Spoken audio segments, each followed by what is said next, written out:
National level पे आप लेके चले गए। आप जब भी एक काम को शुरू करो जीवन में, उसको पैसे के लिए मत करो। अब मैं इसी के लिए कॉलेज की जर्नी थोड़ी सी शेयर करना चाह रहा था। जब फर्स्ट ईयर में हमने स्टार्ट किया था बैक इन 2015, आज के दिन अगर आप किसी भी प्लेटफॉर्म पे जाते हो तो एक ऑप्शन होता है मोनेटाइज करने का। अरे आया ना, जैसे टीवी पे ऐड चलते थे वैसे ही सोशल मीडिया पे भी ऐड चलते हैं। पर आज के दिन मोनेटाइज करने के लिए आपका मिनिमम कुछ यूज़र बेस होना चाहिए। कुछ है 4000 घंटे, कुछ सब्सक्राइबर, ऐसा सा कुछ है। 2015-16 के अंदर ऐसा कुछ नहीं हुआ करता था। आप डे 1 से आके मोनेटाइज अपना ऑन कर सकते थे। पहले 6-7 महीने तो हमने मोनेटाइजेशन ऑन ही नहीं किया। और उसके बाद मेरी मम्मी को पता चलने लगे कि ये कुछ वीडियो जैसा बनाता है। तो पहले तो कहा अच्छी बात है बेटा, बोलना सीख रहे हो। फिर देखा ये बनाता ही जा रहा है, रुक नहीं रहा है। तो उन्होंने कहा बेटा इंजीनियरिंग करने भेजा था, ये कौन से काम करने लग गए। तो मैंने अपना मोनेटाइजेशन ऑन किया और फिर मैं मम्मी को बताता था देखो आज हमने दिन के 5 रुपये कमाए, आज दिन के 10 रुपये कमाए, आज 15 रुपये कमाए। अब ये सुनने में लगेगा 10 रुपये, 5 रुपये, 15 रुपये, पर ऐसी वाई बात देती आज कॉलेज में समोसा अपने पैसे का खाया है, आज चाय अपने पैसे की खाई है। यस, हमारे लिए अपना घर ही ताजमहल है, राइट। तो ऐसे करते करते मेरे को 1.5 साल लगा। आप में से कोई अगर YouTube पे होगा तो उसे पता होगा, आपको मिनिमम $100 कुछ करना होता है अपना पहला चेक लेने के लिए। अब $100 मेरा 1.5 साल में $14,000 रुपये करीबन आया था। ये लगभग $200 से थोड़ा ऊपर है। क्या है, $100 पे मैंने निकाला नहीं। मेरा हमेशा से था पहला सैलरी मम्मी को देंगे। अब मैंने कहा 8,000 रुपये का क्या दूँ, मम्मी भी सोचेगी क्या कर रहा है। मैंने कहा थोड़ा बढ़ने देते हैं ऐसे। फिर वो बढ़ नहीं रहा था ज़्यादा, तो 14,000 रुपये मैंने निकाल लिया। ATM पे गया और 500 रुपये के 28 नोट निकाले, क्योंकि 28 ज़्यादा लगते हैं, हज़ार के तो कम होते हैं। मैंने कहा 500 के 28 नोट निकाल लेते हैं। फिर एक दिन कहीं बाहर खाने पे जा रहे थे तो मैंने निकाल के ऐसे मम्मी को दे दिया।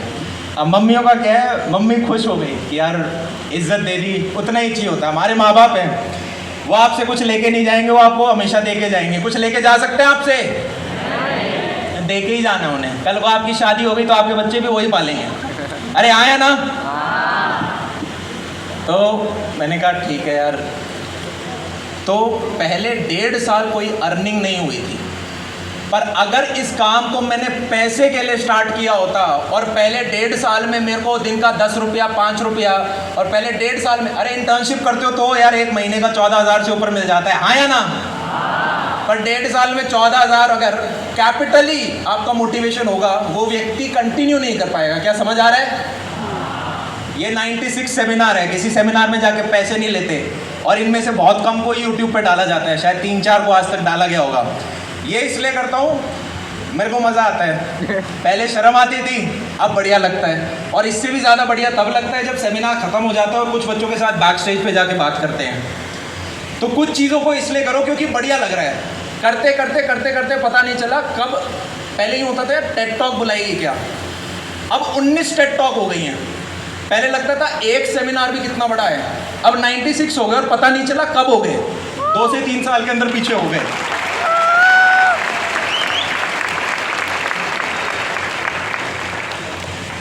ऐसे मैं भी गया था कहीं पे, तो मेरे को यूँ बोलते हैं यंग हो।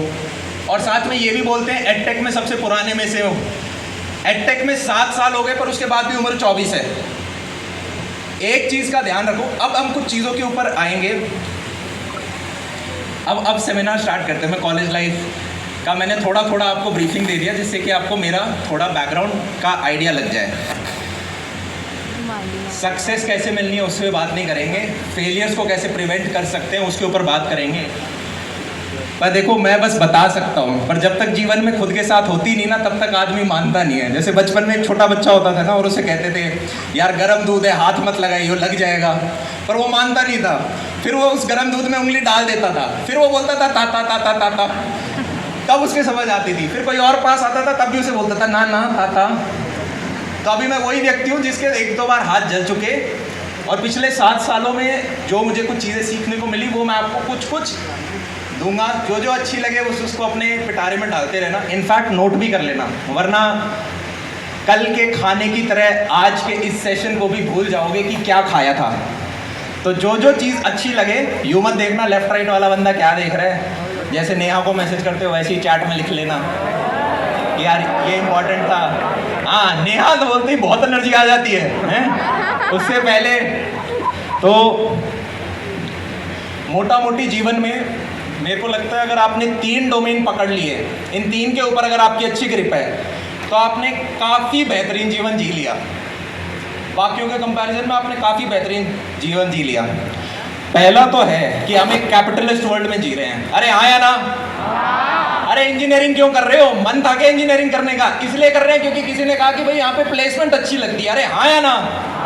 अरे किसको अच्छा लग रहा था 11th-12th में ऑर्गेनिक केमिस्ट्री पढ़ने में या इनऑर्गेनिक पी ब्लॉक रखने में? किसी को नहीं। पर यूँ बताया गया था कि यार प्लेसमेंट लग जाएगी कॉलेज में जाके, तो इसलिए हम कर रहे थे। तो पहला कैपिटलिस्ट वर्ल्ड है तो जनाब आपको वेल्थ क्रिएट करनी पड़ेगी। अरे हाँ या ना? तो आपको पैसे कमाने होंगे। यस और नो? अरे पैसा कमाना क्या बुरी बात होती है? नहीं। तो हम बुरा माने क्यों? जलना नहीं है यार। अरे हाँ या ना? सीखना है।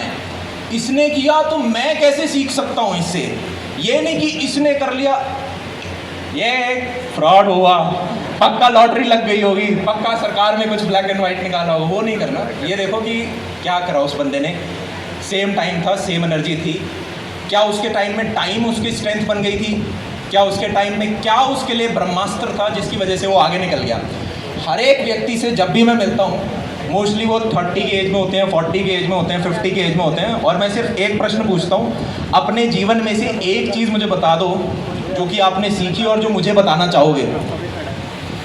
और मैं ऐसे ही नोट्स सा बनाता रहता हूँ मोबाइल के अंदर, घर जाके कॉपी में लिख लेता हूँ। जिस प्रकार से फिजिक्स का चैप्टर हम 11th में बहुत बार रिवाइज करते थे, उसी प्रकार से कोई भी आप सेल्फ ग्रोथ बुक पढ़ो या किसी व्यक्ति से आपने कोई चीज़ें सीखी उसको लिखो और बार बार रिवाइज करो, वरना हम भूल जाएंगे।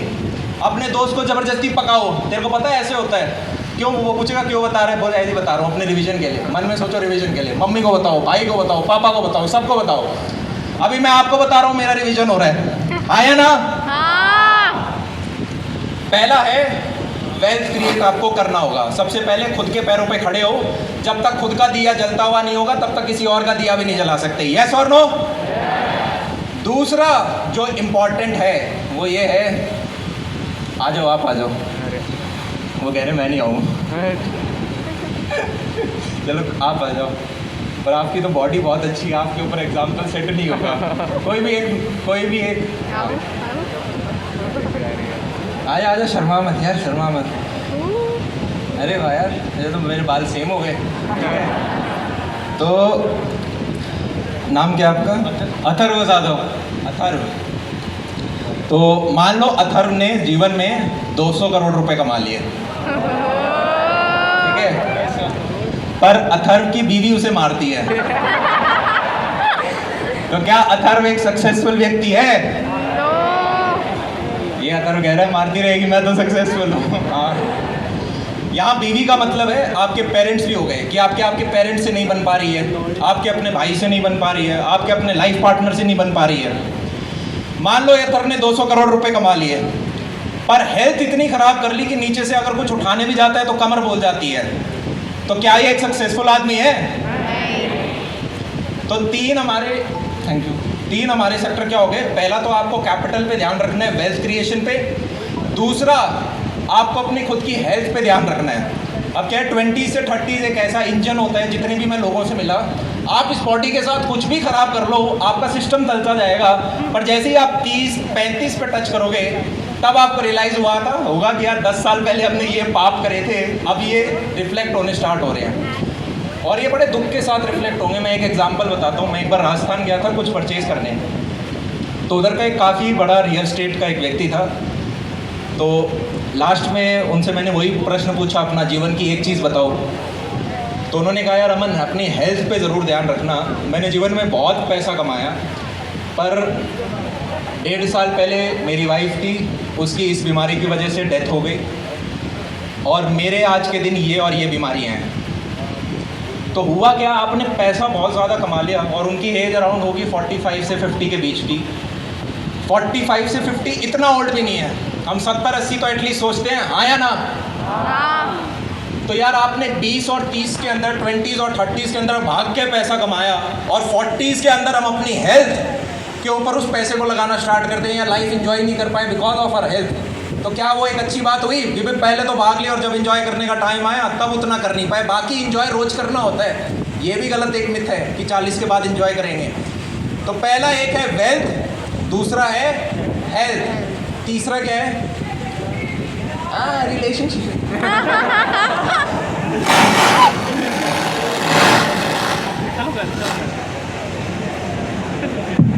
भाई मेरे को तो लगा ऊपर से ही कुछ गिर जाएगा। तीसरा है आपके रिलेशनशिप्स, और रिलेशनशिप में यहाँ पे मैं आपके पेरेंट्स की भी बात कर रहा हूँ। हमारे इंडियन कल्चर में एक बहुत स्ट्रॉन्ग चीज़ है जिसे हमें यार होल्ड करके रखनी है, अभी तक था, आगे भी होल्ड करके रखनी है, और वो ये है कि हमारे इंडियन पेरेंट्स हमारे ऊपर बहुत ज़्यादा एनर्जी लगाते हैं। उनका ये नहीं है कि 16-17 का हुआ, 18 का हुआ, अपने रास्ते निकल, अपनी इंडिपेंडेंट। वो कहेंगे भाई मैं 25 तक सपोर्ट करूँगा तेरे को, मैं 27 तक करूँगा, मैं 30 तक करूँगा, जब तक तू पढ़ेगा। पूरी अपनी एनर्जी लगा देते हैं उस बच्चे के ऊपर। काफ़ी बच्चे कोटा पढ़ने जाते हैं जेई की प्रिपरेशन के लिए, अपने मम्मी या पापा में से एक को लेके चले जाते हैं। पूरे 12वीं के अंदर या जो शुरुआत के 12 साल होते हैं उनके अंदर कितना आपके पेरेंट्स ने एनर्जी लगाई होती है। इस पूरी पृथ्वी पे कॉलेज तक है ना यार, सारे दोस्त अच्छे दोस्त होते हैं। कॉलेज में जो दोस्ती होती है वो विदाउट कोई उसके होती है, चाहे कितने ही मार्क्स आते हों, कैसा ही व्यक्ति हो, आपकी दोस्ती हो जाती है। कोई ऐसे हिडन एजेंडा नहीं होता पीछे कि यार मुझसे इससे ये बात करनी है जिससे मेरा ये काम निकल जाए। जैसे ही आप कॉलेज के बाहर जाओगे आपको पता चलेगा आपके सगे सिर्फ 2 ही लोग हैं, जो कि आपके एक मम्मी एक है पापा। इस पूरी पृथ्वी के ऊपर मात्र 2 लोग हैं जो कि आपके पास पीछे हमेशा खड़े रहेंगे एज अ बैकबोन जब तक उनकी हेल्थ है। एक है आपके मम्मी, एक है आपका पापा। हो सकता है जीवन में जैसे जैसे आपकी उम्र बढ़ती जाए आपके जो सिबलिंग्स हैं उनके साथ भी आपकी ना बन पाए। अरे भाइयों के बीच में केस हो जाते हैं, यस और नो, प्रॉपर्टी पे लड़ने लग जाते हैं। महाभारत में भी भाई लोग प्रॉपर्टीज पे लड़ने लग गए थे। हो सकता है आपका लाइफ पार्टनर आपको छोड़ दे, हो सकता है आपका सिबलिंग आपको छोड़ दे, पर आपके जो पेरेंट्स हैं ये आपको कभी नहीं छोड़ेंगे, ये आपको कभी गलत एडवाइस नहीं देंगे। इनके पास अगर नॉलेज नहीं होगी तो बताएंगे नहीं, पर गलत कभी नहीं चाहेंगे। तो एक जो इंटेंशन होता है कि यार इन्होंने बताया तो अच्छी इंटेंशन से बताया होगा, फायदे की इंटेंशन से बताया होगा, वहाँ पे आप अपना 100% ट्रस्ट। मेरा एक है, मेरे जो पापा हैं